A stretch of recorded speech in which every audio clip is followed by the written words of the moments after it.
Biafra, superstars, media. We've had a very constructive meeting with the President. We, the Patriots, and I believe you know what the Patriots are. The Patriots are a non-partisan group of eminent Nigerians. Some call us leaders of thought, who are committed to the unity of our country and good governance of our country under a legitimate people's democratic constitution. So we came to convey this view that Nigeria needs a people's democratic constitution. Almighty mess. What I find surprising, which is why in all the years I've been studying the brain of a black person. Do you know I'm a specialist in that? I studied the brain of a black man. That is one of my favorite areas of study. Do you know why I study it? Do you know why I study the brain of a black person? Because I cannot believe that so much stupidity can be packed into the brain of only one person. It is impossible. It is impossible for so much idiocy to be put in the brain of one single black African man.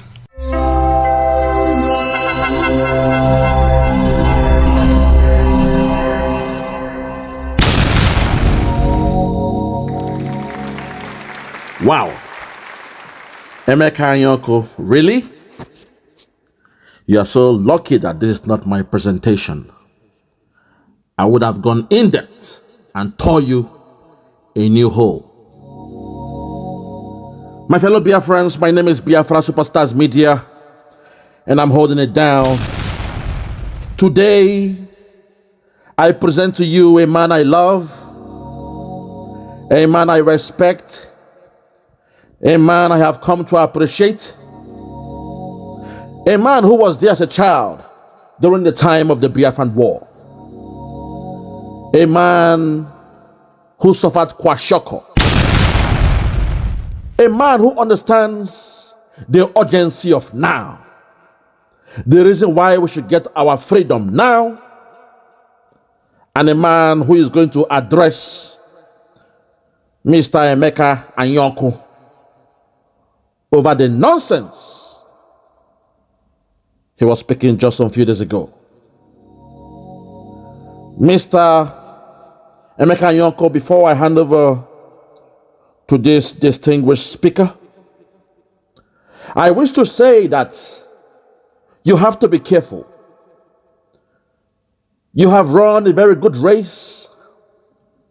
You are somebody we hold on a very high esteem. You are somebody we, the Biafrans, we are proud of for your success in your field, be it in the Commonwealth and otherwise. Mr. Anyaoku, with all due respect, you are now in your elderly. And we expect you to start winding down, going to the care home and taking care of yourself. Mr. Emeka Anyaoku, we are the Generation Z, what they call the Gen Z, and we are the ones seeking a new way to live our lives. We are the ones seeking Biafra. Hence, today I want to call on you just the same way our Prime Minister, His Excellency, Mazi Ekpa Simon Njoku has said. I am calling upon you not to sabotage the restoration of Biafra. We are now in the 11th hour. We all know the date has been set. From the 2nd of December, we, the Biafran people, the youths, those who believe in freedom, from the 2nd of December, we are going and marching forward to reclaim our freedom. Mr. Emeka Anyaoku, with all due respect, you have lived your better days. We expect you, your family, your children to go and enjoy the good life, to enjoy the finance and wealth that you have made for them. We do not expect you, of all people, to be the one to be used by the Nigerian government to squash, to repel, and sabotage our Biafran movement. To the family of Emeka Anyaoku, the children of Mr. Emeka Anyaoku, we are calling upon you today to do what is right. Go and speak to your daddy. Go and speak to your papa. Go and have a word with your father. Let him know that the game has changed. Let him know that the youths are the ones running the affairs, and the youths of Biafrans, we are saying we want out. Let him know that the youths have finally risen. And come what way, by 2nd of December, we shall actualize Biafra. Ask him not to be the one to be used against his own people. This to the children of Emeka Anyaoku, I have spoken.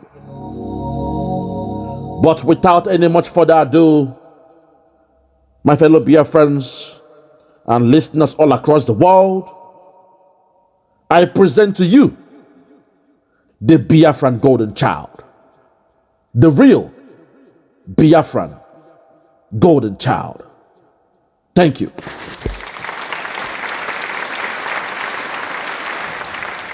Good morning, good afternoon, good evening, depending where you're hearing my voice from.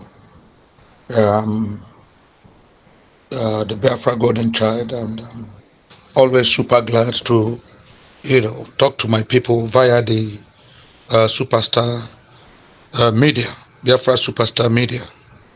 I thank them for the unique opportunity to give me, to comment on certain issues, especially the ones that concern my Biafran people.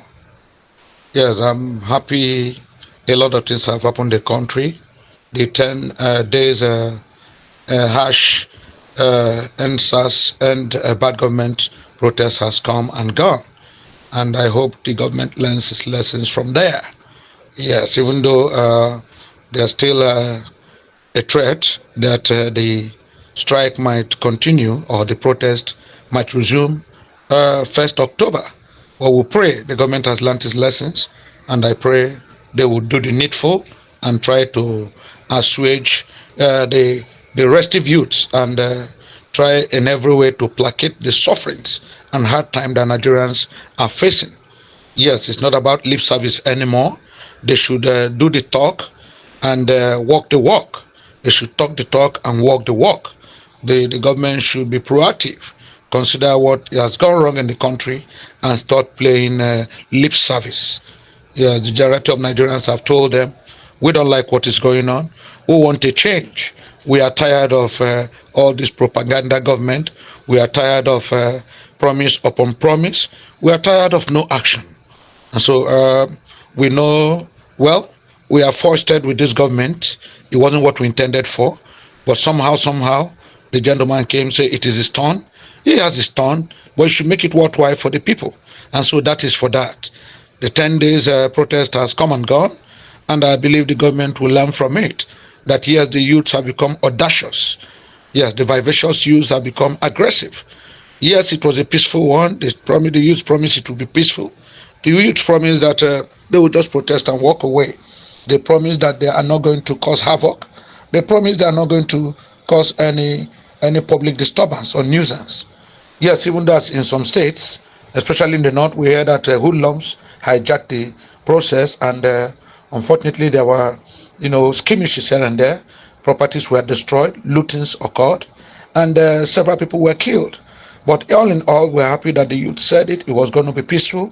We want the government to know this is how we feel. We want them to know we're not happy with the situation. We want them to know that, yes, we are aware things are not going as it should.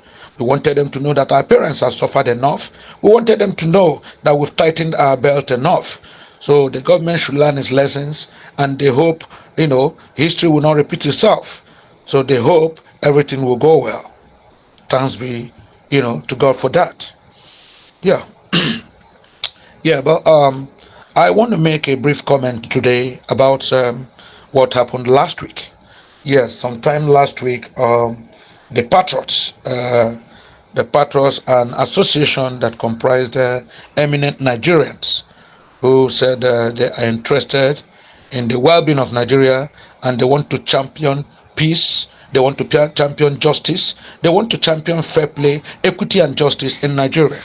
And so this Patriot group went to visit the president, Asiwaju Ahmed Tinubu, on Thursday, penultimate Thursday. They met him, and during the course of their discussions, they let the government know that, yes, we feel for you. Yes, the youths have become restive. Yes, we know the protest is going on. And so we have come to, encourage you to pursue the route of peace, pursue the route of justice and equity. Consider what the youths are saying. In particular, consider what Nigeria has turned to all these years. I mean, where the respective regions, the major regions in the country, are all advocating for regionalism. I mean, to go their separate ways. And so they spoke to the government that I think it's about time you do the needful. It's not about listening to media aides that might not be telling you the truth. The truth is that Nigerians are suffering. The truth is that the Federation has suffered a lot of setback. The truth is that bad governance and expensive forms of leadership, expensive forms of government, expensive democracy, so to speak, has pervaded the air. People are yearning, for a cost in the cost of administration, a cost in the cost of governance, and a veritable assurance that suffering and hardships of the people shall be placated. They equally said that people have not felt the palliatives, which the government has continually, drummed about. The government has said it has created all manners of palliatives, both at state level, at federal level, at state level, at local government level.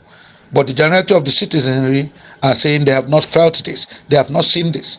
Even several governors have come out to say the so-called money that you said you have given us, we have not seen it.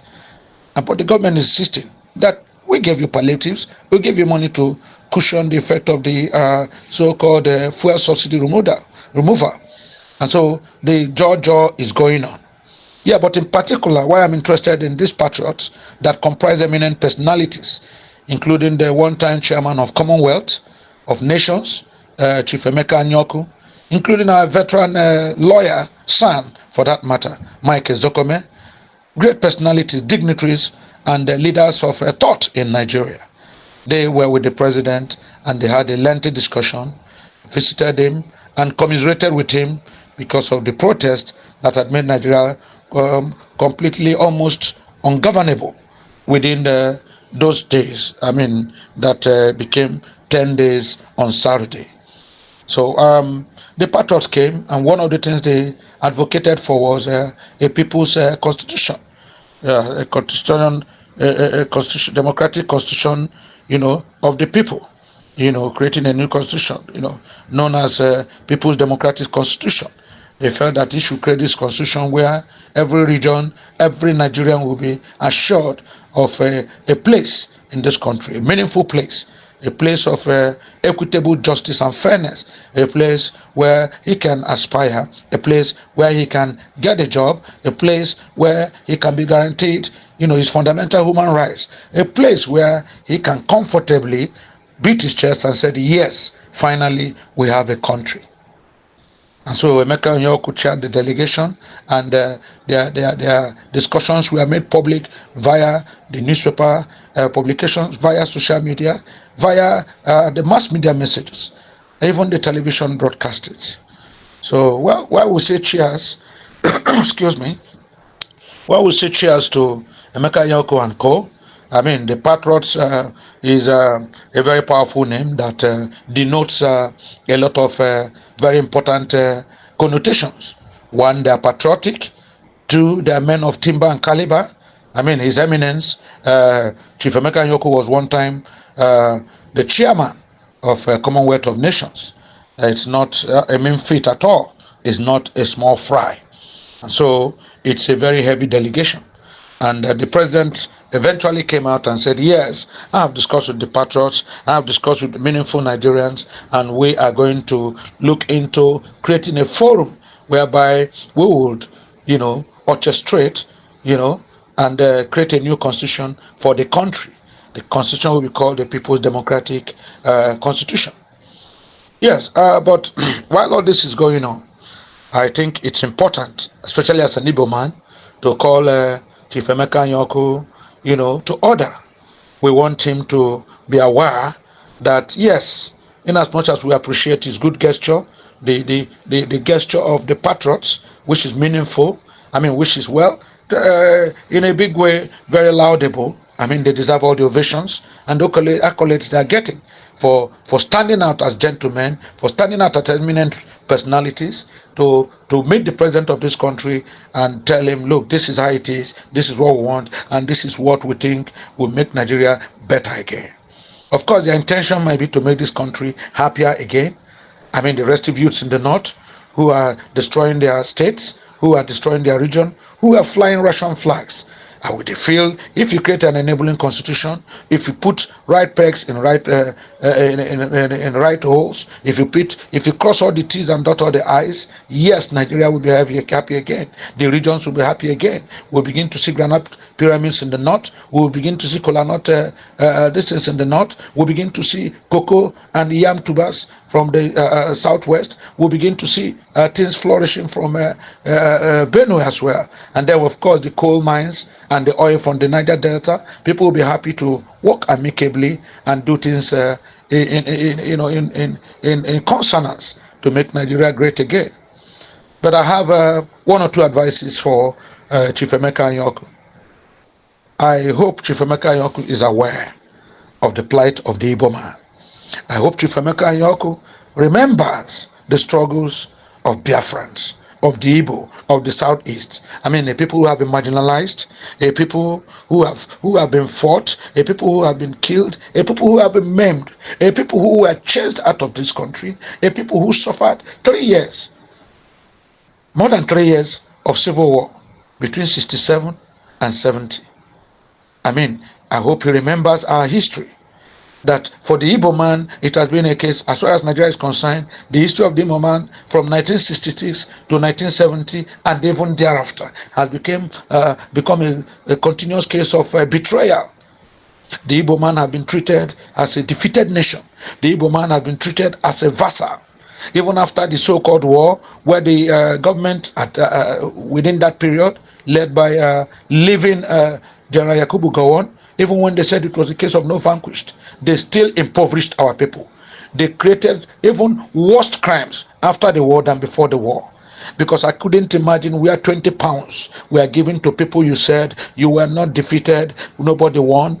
They were given 20 pounds as their total emolument for everything that happened between 1966 to 1970. And they were giving it, go back into the nation and see how you can fit it. Of course, they had promised them the 3 R's: rehabilitation, reconciliation, and reconstruction. I hope Emeka Anyaoku remembers that his people, the Igbos, suffered. We fought thick and we used everything at our disposal to avoid being a social pariah. We fought thick and thin not to be beggars. We did everything we could not to die, not to be an annihilated country. Yes, our people died. Yes, there was pogrom in the East. Yes, even after the war, we came out highly impoverished because of a stipend. A stipend, 20 pounds was given to us. And they told us, go back and join the regions. Join the north that were the leaders who were in government. Join the southwest that were rising vehemently and happily in the governance. Join the other regions. with 20 pounds. I mean, you can imagine what 20 pounds will do for a family, will do for a region, millions of people. But anyway, that's not the issue now. The issue is Chief Emeka Anyaoku aware that the Igbo man has suffered terribly? He had trusted so much in Nigeria. I mean, our own brothers, the nationalists, Chief Dr. Nnamdi Azikiwe, people who came into this country and fought for our independence, Dr. Mike Opara, great personalities, Mbono Ojike, great personalities, Sir Mbanefo, people who were personalities had fought for this nation, fought for the independence of this nation. And what did they get in return? After the Civil War, they were gifted, our people were gifted with 20 pounds. Go and face Nigeria. Nigeria has betrayed the Igbo. We fought for this country. Nnamdi Azikiwe fought for Nigeria. He was fighting for Nigeria. He was a student of Kwame Nkrumah of Ghana, who fought, whose mission, whose mantra in life was to make Nigeria, Africa, United States of Biafra. And so Zik copied from him. He was Zik's mentor. Zik took it from him and said, look, let's make a Nigeria that is all, encompassing the north, the south, the middle belt, the south, everywhere. Nigeria must be one. Zik of Africa, he was called because he was never a regional politician. He was never a regional nationalist. Like his contemporary in the southwest, late Chief Obafemi Awolowo. Zik's own was, let Nigeria be, let us be one. Even during the Civil War, when he had some major disagreements with Dimo Ojukwu, the Biafran warlord, he had to leave and he encountered Nigeria, pleading for Biafra, pleading to the whole world to consider the plight of the Igbo man. But of course, he kept preaching one Nigeria. People like Zik who put their life on the line for this country. The same Nigeria disowned his own. Nigeria disowned the Igbo man, disowned the Biafrans, disowned the Southeast. And we suffered a lot for that. We were betrayed. We put all we had in Nigeria as a project. But at the end of the day, we were betrayed.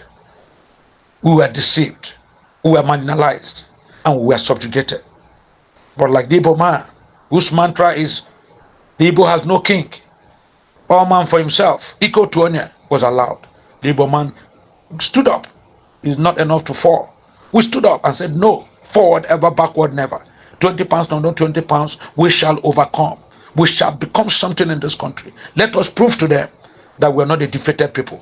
Let us prove to them we are not vassals. Let us prove to them we are not conquered people. Chief Emeka Anyaoku, I respect you. You are a great man. You have served this country. You have served the world. You have served the Commonwealth. But please, my dear brother, my dear eminent personality, remember where you're from.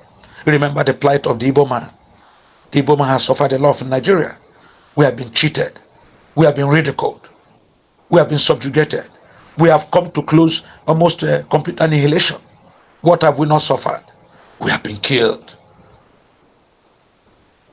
You have met the current president of this country who came from an election, the February 23 election, who said it was his turn, Emilio Kon, who said it is my turn. He is the Jagaban. He said, I will get it. No matter what anybody says, I will get it. And indeed, he did got the election. Even though we know it has been very flagrantly proved. It has become obvious. Everybody knows, even a deaf man knows, a blind person knows that the election that brought him to power was fraught with a lot of abnormalities, anomalies, with rigging, with persecution, with killings, with manipulations, with corruption, INEC corruptions of the highest order. Chief Emeka Anyaoku, I beg you, my dear eminent father, brother, and nationalist, patriot you are. You, Mike Ezekome et al., all of you are great people. But please, do not scuttle the hope of Biafra. You're talking of a constitution now. You're talking about how to move the nation forward. Remember, Biafrans have a date with history. If you're not aware, if you don't know, now know it. By the special grace of God, the Prime Minister of Biafra, Simon Ekpa, has told the whole world He has not only prophesied it, he has hinted the whole world, he has proclaimed it all over the world that come 2nd December 2024, the United States of Biafra will be formally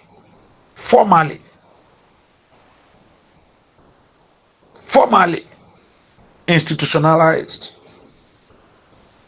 promulgated, and instituted as a sovereign nation. We beg you, sir, with all due respect. We beg you and your entourage. We beg you and your cohorts. We beg you and your fellow patriots. Please remember this. The Igbo man's future lies in Biafra. No matter what they tell you, sir. No matter the promises you get from Asorok. No matter what Jagaban tells you. No matter what Emiloko promises you. The Igbo man has no future in Nigeria again. When we had the future, when we had the hope, when our aspirations was Nigeria, they failed us. They disappointed us. They jilted us. At our most time of need, Nigeria abandoned us. Chief Emeka Anyaoku, the great patriot that you are, eminent citizen of the world, I beg you, do not be deceived. Don't fall. Don't be manipulated. Don't be hypnotized. Let nobody bribe you. Let nobody sing praises that mean nothing to you. Please, anything you're doing, our mission, our ambition, and the goal of every Biafran is the materialization of 2nd December 2024. And that is where we are. Our children are thinking about it. Our mothers are praying over it. Our fathers are expecting it and they are working towards it. Our brothers in the diaspora, every part of the world, everybody is looking forward to that date. And so I beg you, sir, do not be misled.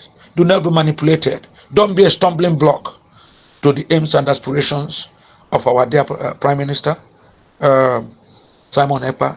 Remember our brother in the jugular, in the zoo called DSS incarceration. I hoped and I wished people came there and talked about the release of Nnamdi Kanu.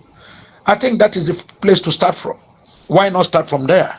Why not correct the injustices done to the Igbo man, beginning with the incarceration, unjust, unlawful incarceration of Mazen Nnamdi Kanu, who preached nothing but peace, who spoke nothing but truth, who fought for the legitimate aspirations of the Igbo man, who the only offense he had was that he stood up.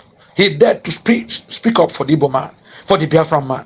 He said, no, enough is enough. Do not turn my people to slaves. Do not treat us like second-class citizens. We should aspire. We should be able to achieve what we want to achieve. That was the crime.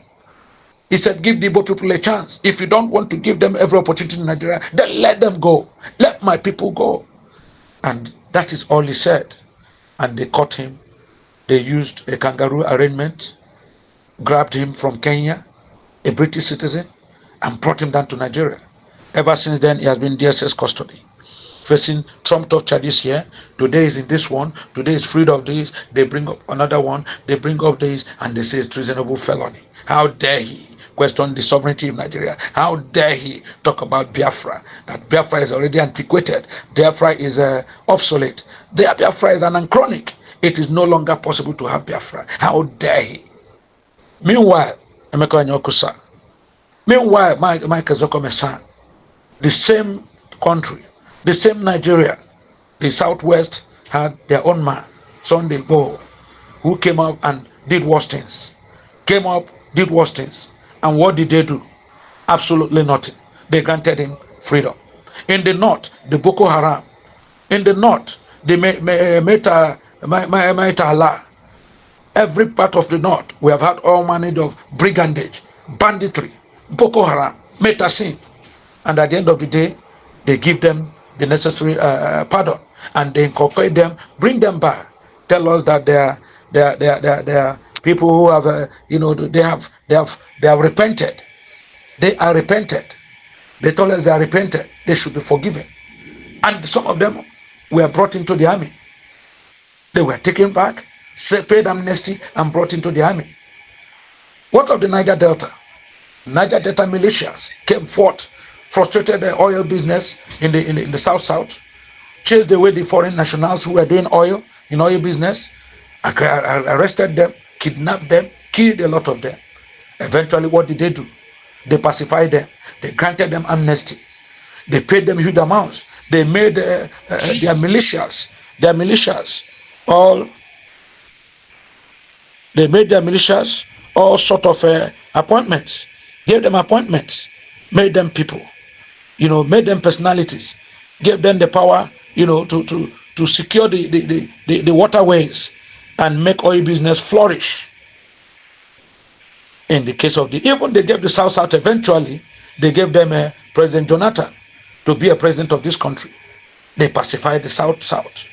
During the course of the Southwest, following the Abiola must go saga, following the Abiola 1983 saga, 1993 saga, what did they do? Eventually, after the clamoring from the Southwest, after their militancy, after threats and counter threats, they brought in General Olusegun Obasanjo, the Southwestern, to become a one-time head of state who became president again. But for the cause of the East, the Biafrans, for the Southwest, we have agitated, we have done all we do, and what did they call us? Treasonable felony. What did they accuse us? Treasonable felony.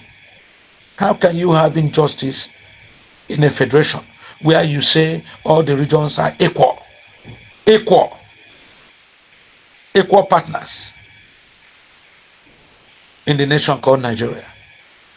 So, Chief Emeka Anyaoku, I would have thought, first things first, did you talk about the release of our Mazimon leader, Nnamdi Kanu? The Patriots should have thought about this. If you want peace to be in the Southeast, if you want the Southeast to say, yes, we are considered a part of Nigeria, then treat us as you treat others. When you grant amnesty, you grant for the Southeast. When you grant pardon, you grant for our people. You don't rob Peter to pay Paul. It's never done anywhere. So first things first, talk about the release of Nnamdi Kanu. Talk about the equitable distribution of resources between the North, the Southwest, and the Southeast. Talk about the states. The North has, Northeast alone has over 7 states. The Southwest has 6 states. What does the Southeast have? A part 5 states. And you say we should be happy? You say we should be happy to form a constitution of people's constitution?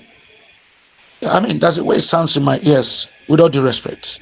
You can't talk about people's democratic constitution when there's no democracy on the land. Where's the democracy? Every election in this country since independence has been rigged massively, manipulated massively to put the Igbo man on a third place basis. They make sure they don't allow him get to the first position. They do everything they can. If the North cannot do it alone, they combine with the Southwest. If the Southwest cannot do it alone with the North, they bring the South. They bring the so-called Middle Belt, just to frustrate the Igbo man's ambition. And you say we should come clapping Hosanna, Hosanna when we hear Nigeria? Hosanna, Hosanna? No way. Let's call a spade a spade. My eminent Chief Emeka Anyaoku, you're a great man. You're highly educated, highly experienced, an international diplomat, a champion, yes, a veteran administrator, politician, and a nationalist. I don't want you to be used. I don't want you to be manipulated to descend against Biafra, to frustrate the hopes and aspirations of the Igbo man. No, we have a date with history. 2nd December 2024 is the date. Every Igbo man, no matter his calling in life, is looking forward to that date. Please, I beg you, Emeka and co, Chief Emeka Anyaoku and co, please, I wish you would extend this visit to President Bola Tinubu. I wish you would find a way and equally reach out. Yes, to our Prime Minister, Simon Ekpa. Reach out to him. Find a way and discuss with him so that you know why the Igbo man is highly agitated. So that you know what our aspirations, our hopes are.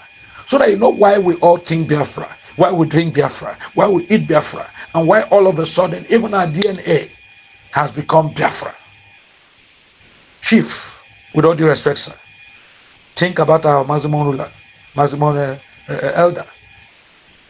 Think about Nnamdi Kanu in the dungeon of the DSS. Think about the plight of the Igbo man. Think about the plight of the Biafran.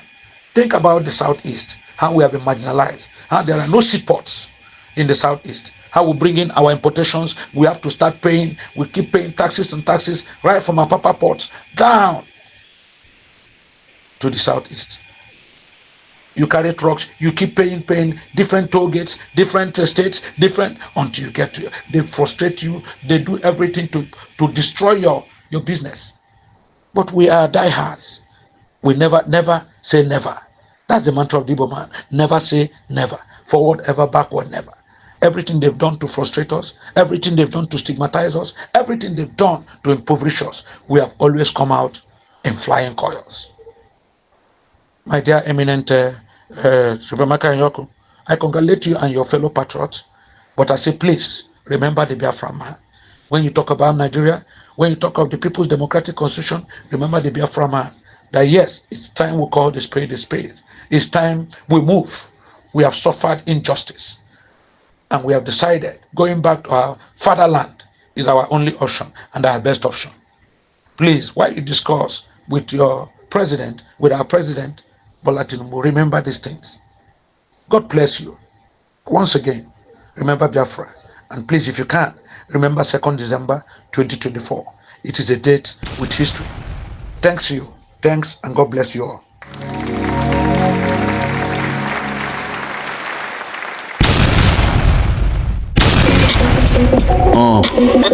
Yeah, Biafra, Biafra. Yeah, Superstar Media. Tell me about Biafra. We going back to the motherland. Tell me about Biafra. I wanna know. Tell me about Biafra. We going back to the motherland. Tell me about Biafra, Biafra. I wanna know. We're going back to the land. We're going back to the motherland. Biafra, Biafra. Tell me about Biafra. We're going back to the land. Tell me about Biafra. We're going back to the motherland. Tell me about Biafra, Biafra. Tell me about Biafra. We're going back to the land.